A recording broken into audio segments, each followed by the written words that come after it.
అందరూ తెలుసుకోవలసిన విషయాలు, తప్పకుండా పాటించవలసిన విషయాలు. స్నానం చేయకుండా దేవతామూర్తులను కానీ, దేవుని దీపం కానీ పెట్టకూడదు, తాకకూడదు.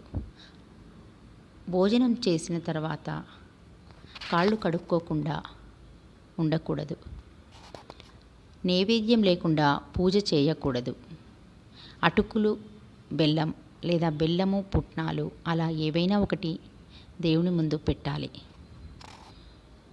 గంటను నేల మీద ఉంచరాదు. దేవుడు ఉన్న స్థానము కంటే ఎత్తైన ఆసనము మీద కూర్చొని పూజ చేయరాదు. దేవుని ఎదుట భోజనం చేయరాదు. దేవుని విగ్రహమును రాయి, పటము అని ఇలాంటి పదాలు వాడకూడదు. దేవునిని ఎప్పుడైనా రాయిలో ఉన్న దైవస్వరూపమే. భగవంతుని భజించు భక్తులను సామాన్య మానవులుగా చూడరాదు. ఇతరుల కొరకు చేసిన పదార్థములు దేవుడికి నివేదించరాదు. ప్రసాదంలో తీసుకునే సమయంలో ఒంటి చేతితో తీసుకొనరాదు. నేలపై పడి వేయరాదు. పూజ చేసినప్పుడు ఇతరులతో మాట్లాడరాదు. తల గొక్కోరాదు. పూజ చేస్తున్న వారిని, భోజనం చేస్తున్న వారిని తిట్టరాదు, కొట్టరాదు.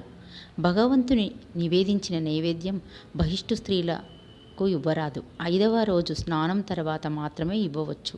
మొదటి 4 రోజులు ప్రసాదం ఇవ్వరాదు. పూజలు చేయరాదు. నామ సంకీర్తనలు చేసుకోవచ్చు. బహిష్టు స్త్రీలను తాకినచో స్నానం చేసిన తర్వాత మాత్రమే పూజ చేయాలి. ఉతికిన శుభ్రమైన వస్త్రాలు ధరించి మాత్రమే పూజలు చేయాలి. పురుషులు ధోవతి కట్టుకొని భుజం పైన ఉత్తరీయం వేసుకొని పూజ చేయాలి. తువ్వాలు చుట్టుకొని కానీ, ఉత్తరీయం లేకుండా కానీ, ప్యాంటు షర్టు వేసుకొని కానీ, పంచెను ధోవతిలా కట్టుకోకుండా కేవలం లుంగిలా చుట్టుకొని పూజలు చేయరాదు. స్త్రీలు చీర ధరించి పసుపు కుంకుమ పెట్టుకొని పూజలు చేయాలి. భగవంతునికి నివేదన చేసే పదార్థాలు స్వయంగా చేసి నివేదిస్తే ఉత్తమ ఫలితాలు ఉంటాయి. బయట కొన్నవి నివేదించకపోవడం చాలా మంచిది.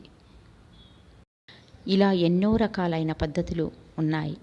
అవన్నీ పాటిస్తూ మన హిందూ ధర్మాన్ని మనం కాపాడుకుందామని భావిస్తున్నాను. అందరూ పాటిస్తారని అనుకుంటున్నాను.